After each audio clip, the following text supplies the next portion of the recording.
नमस्कार दोस्तों, मैं हूं दिनेश के वोरा। बहुत बहुत स्वागत है आपका न्यूज टाइम के संग में। दोस्तों, आज बातचीत करने के लिए हमारे साथ हमारे परम मित्र गिरीश भाई जोशी हैं, गुजरात से। बहुत बहुत धन्यवाद, आप आए, आपने वक्त निकाला। Thank you. गिरीश भाई, कैसे हैं आप? All well. दुनिया में बहुत कुछ चल रहा है, लेकिन पहले जरा कनाडा की बात कर लेते हैं। अचानक क्या हो गया कि मार्क कार्नी की और ट्रंप की आपस में बातचीत हुई और इमीडिएटली कनाडा ने अमेरिका के जो सो कॉल्ड इंपोर्ट से और टैरिफ हटा लिया एकदम से। ये चल क्या रहा है अंदर, क्या स्टोरी क्या है अल्टीमेटली? अब उसके बाद कहते हैं और बातचीत होगी, और अब ट्रम्प साहब कह रहे हैं कि mark Carney is a very fantastic man, he is my good friend, he is a genius. अचानक से सर 35% टैक्स लगाया, अब वो जीनियस हो गया बातचीत करके। जैसे कोई फोन कॉल होती है सब जीनियस बन जाते हैं सारे। पुतिन भी जीनियस बन जाता है, मार्क कार्नी भी जीनियस बन गया। क्या चक्कर क्या है सर? सब सब धंधे की बात है, मेरे को लगता है सर। तो देख, अमेरिका की हालत ये है कि everybody set silent for this. उनको पता है कि इसने जो एक्शन लिया वो गलत है। अभी कल की आप बात देखिए कि वहां पे वॉशिंगटन में 3 मेजर सीईओ जो ऑटोमोटिव के थे और इलेक्ट्रॉनिक्स के थे और एफएमसीजी के थे, उन्होंने क्लोज डोर मीटिंग करी ट्रंप के साथ और उन्होंने खुल के उसको आंकड़े बता दिए कि तू जो सोच रहा है मेक अमेरिका ग्रेट, उसके अंदर सबकी सत्यानाश होती चली जा रही। They have given them the figures कि तुम मेक इंडिया ग्रेट में कर मेक अमेरिका ग्रेट करने के चक्कर में हम लोगों को नौकरियां छूटनी। एफएमसीजी ने बोला कि हमारा ऑलमोस्ट 20% बिजनेस डाउन हो चुका है। और अभी भी जो चल रहा था वो before the tariff getting into action, हम लोगों ने 75% जो मटेरियल मंगा लिया था उससे हम लोग सर्वाइव कर रहे हैं। But hence four this will not be the status. तो ये खुल के उसको, ट्रंप को तो पता है, उसको समझ में अब आ रहा है कि अगर हमारे इंडस्ट्रियलिस्ट या हमारे बिजनेसमैन ही हाथ से निकल जाएंगे तो तुम क्या कर पाओगे। उसको थोड़े से, मेरे ख्याल से देर से समझ में आता है। अब कनाडा पे आप देखिए तो ही इज टोटली सर्वाइविंग। आपको यूरेनियम कनाडा से आ रहा है, आपका ऑयल क्रूड वहां से, ऑयल कनाडा से आ रहा है। आपका पूरा पूरा बिजनेस, आपका मैक्सिमम टूरिज्म जो था that was dependent on Mexico and Canada. तो आप किस बेस पे ये करने जा रहे थे? तो ये नो चॉइस। और कनाडा को पता था कि इसको पलट के वापस आना है, कनाडा भी इसको टेस्ट कर रहा था और यही हालत सब कंट्रीज ने उसकी कर दी है। But unless he realises and he says कि भाई अब वो मैंने गलत कदम उठा लिया, लेकिन वो कर नहीं पाएगा और उसका पूरा पब्लिक भुगतान करेगी। एक सीईओ ने बोल दिया कि आपने जो टैक्स लगाया है टैरिफ, अभी उसमें अगले महीने से हर एक अमेरिकन साल का $1200 ज्यादा खर्चा करने का करेगा और आपने दूसरी फैसिलिटीज डाउन कर दी है। How can an American survive? तो ये क्वेश्चंस के जवाब उसके पास नहीं थे और वो मीटिंग आधी खत्म करके निकला है। अब let us see if some other reaction comes. When CEOs have just blunted him out, तो he will have to take a corrective step. ये सीधी सी बात है। जी। जयशंकर कुछ ज्यादा बोलते हैं आजकल।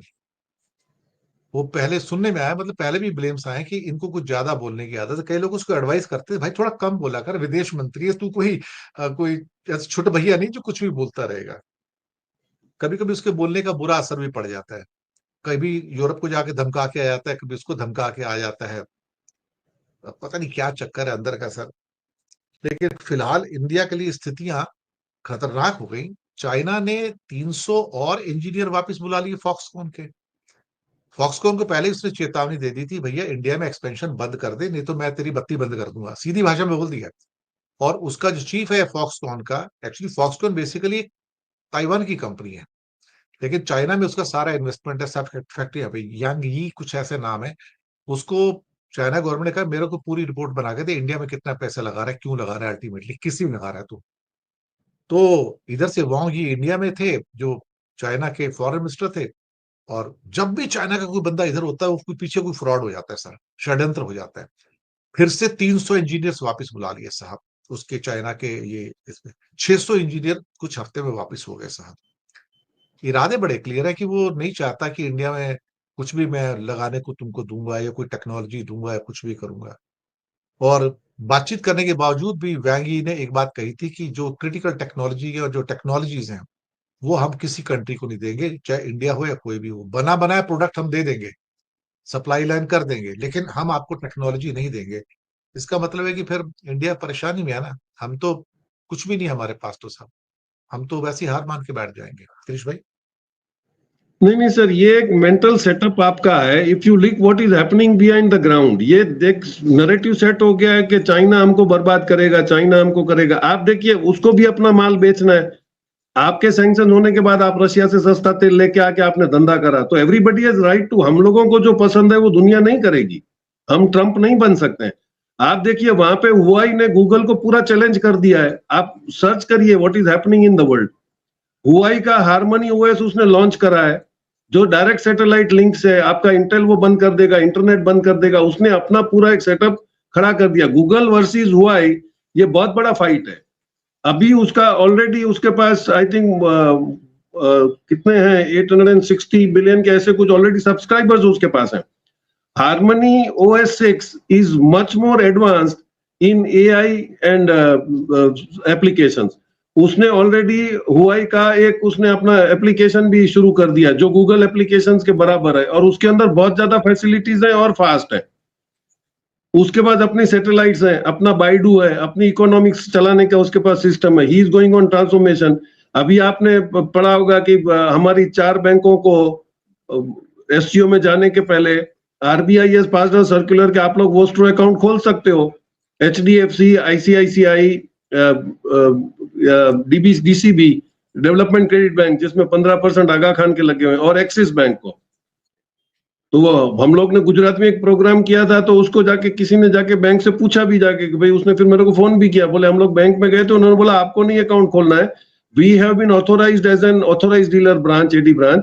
आपका पैसा आएगा, आपको सिर्फ एप्लीकेशन करनी है कि मेरे को इसमें रुपीस में कन्वर्ट करना है या मेरे को उसी करेंसी में रखना है, and that you can use it in future which will be immunised from the fluctuation rate. तो काफी कुछ चेंजेस और भी तो हो रहे हैं। आपके पास कोई चॉइस नहीं है, you will have to go and China. और चाइना ने आपको इनडायरेक्टली कहां पर हिट करा है? अब उसके पास माल है तो ऑब्वियस बेचेगा। अब आपको डिसाइड करना है कि आप क्या करोगे। आपने जब भी उन्होंने बाइडू लॉन्च किया था तो आपने उसको अभी तक डाउन लिंकिंग उसका आपने बंद करके रखा हुआ है, और उसी फैसिलिटी में ईरान ने कितना बड़ा एडवांटेज ले लिया उसका, उसकी सैटेलाइट्स का उपयोग। तो ये एक माइंडसेट हो गया है कि चाइना आपको backstep, China is now looking only for commercial things. और वो जो कर रहा है, और उसने BRI में बना दिया आपका मलेशिया से लेके यूरोप की बॉर्डर तक, तो उसने किस कंट्री को डिस्टर्ब करा है? तो I think we will have to come out of this 70 years notion कि चाइना ये है, चाइना वो है। अगर तुम्हारा कोई नुकसान कर सकता है, कंपटीशन में एक बहुत बड़ा फेमस सेइंग है कि if you are a warrior you should not get depressed, you should be prepared and that will make you better. Competition तो चलेगी दुनिया में। आज FMCG में बहुत बड़े तड़ले से आपने रामदेव को लाया, रामदेव ने सबकी मार्केट पहले ये एस्टिमेट किया कि भाई हिंदुस्तान लीवर, यूनिलीवर ये सब गिर जाएंगे। क्या हुआ? Nothing happened. सब अपनी अपनी स्ट्रेटेजी चेंज करेंगे और चलते रहेंगे। आपको चाइना से कैसे फायदा लेना है? आपने सस्ते तेल का रशिया से फायदा तो लिया है, you are not afraid of sanctions. तो हमको ये देखना पड़ेगा, जो कंट्री पावरफुल है उसको आपको एडमिट करना पड़ेगा पावरफुल है। आप ऐसे चिल्लाते रहोगे कि नहीं नहीं हमको तो चाइना चाहिए नहीं, then you will be down to drum. जी, ये आपने बात सही कही कि, लेकिन एक बात तो सच है ना कि 27 तारीख को 4 दिन के बाद 50% तो लगने जा रहा है ना सर, और इंडस्ट्री को फर्क तो पड़ेगा ना। ऐसी बात तो नहीं कि नहीं फर्क पड़ेगा, क्योंकि हम compete तो नहीं कर पाएंगे ना। हमारे पास क्या रास्ता है उससे रिगल आउट होने का 50% से? नहीं सर, यही होता है। We are not discussing economics on the real basis. आपका ऑलरेडी 50 कंट्रीज का सामने मार्केट खड़ा हुआ है, 36। आपको एक देखिए, फार्मास्यूटिकल में 2 साल पहले चाइना ने आपको बोला था कि हम लोग API इंडिया से इंपोर्ट करेंगे। आपकी गलतफहमी थी कि आपने API में R&D का पैसा दिया लेकिन पीछे फॉलोअप नहीं करा। आज 4 जो बेसिक APIs हैं, जिसमें एंटीबायोटिक्स हैं, पैरासीटामोल है, डायबिटिक मेडिसिन है, कार्डियोवास्कुलर है, सिप्रोफ्लोक्सासिन और नॉर्फ्लोक्सासिन, ये 1991 के पहले हम लोग बनाते थे। आपकी गलत पॉलिसियों ने उसको बंद करवा दिया। तो ये सब जो आपको सेटअप्स करना है वो आप करोगे तो जाके आप कॉम्पीट करोगे। आज अमेरिका, ऑस्ट्रेलिया, अभी फार्मास्यूटिकल में आप ऑल्टरनेट मार्केट देखिए तो अफ्रीका खड़ा हो गया $36 बिलियन का। हमारा आज भी 45% एक्सपोर्ट अफ्रीका को है। अफ्रीका ने पूरा FTA किया हुआ है, 1,40,00,000 की वहां बस्ती है। UAE is now getting pharma from us, Oman is getting, Latin America is getting, EU is getting। तो अमेरिका एक सोल सर्वाइवल नहीं है हमारे लिए। आज भी हमारी इकोनॉमी 75% आपकी डोमेस्टिक पे चल रही है, तो आप सेल्फ सस्टेनिंग इकोनॉमी तो हो। 25% में भी 17% अमेरिका का वो कट जाता है, तो बाकी दूसरे भी तो कंट्रीज है जो करेंगे। और व्यापारी हाथ बांध के नहीं बैठेगा। कल अगर अमेरिका ने काम बंद कर दिया तो व्यापारी अपने रास्ते ढूंढेगा और वो बेच आएगा माल। और हम लोग माल बेचने में सबसे ज्यादा होशियार है। हाँ, चाइना से हम कितनी हद पे निगोशिएट कर सकते हैं, उससे कितना सीकेडी एसकेडी में अगर आप पहले एग्रीमेंट कर लेते कि भाई सेमी नॉकडाउन दे दो हम ले लेंगे, कंप्लीट नॉकडाउन दे दो, तो लेकिन आप स्क्रू ड्राइवर टेक्नोलॉजी में पड़े रहे, आप ट्रेडिंग में पड़े रहे, और फॉक्सकॉन को वो 100 पनिश करेगा ही, क्योंकि उसको भी तो आना है ना।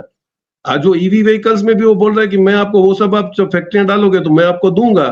अभी पूरा व्हाइट पेपर तो इन्होंने इश्यू ही नहीं करा है, अभी भी वो अमेरिका से डर रहे हैं, इसलिए आप इश्यू कर दीजिए भाई, अब क्या हुआ वांगी से बात आपकी। और एससीओ में जाने के पहले opening up of vostro account ने आपको बता दिया है चाइना को कि भाई now we are ready to join BRICS and now we will start dealing in all local currencies as everybody is going to do. तो डॉलर का कहां इसमें डोमिनेशन ही आया। और सबसे बड़ी बात यह है कि you are not using SWIFT now. आपको डॉलर ट्रांसफर करने के लिए स्विफ्ट चाहिए था, आप जब डॉलर में डील नहीं कर रहे हो, आपको टेलीग्राफिक ट्रांसफर कर रहे हो यूपीआई से, जो भी हम लोगों ने बनाया। और new development bank already 40 billion पे बैठी हुई है, उसने सबको लोन देना शुरू कर दिया है। हमने भी लिया है मेट्रो के लिए, चाइना ने भी लिया है, रशिया ने भी लिया है, even UAE has taken loan for solar parks. तो एक पूरा आईएमएफ का भी तो लॉट चेंज हो रहा है, हमको उसको भी तो नजर लगानी पड़ेगी ना कि भाई कैसे समीकरण बदलते चले जा रहे हैं। जी।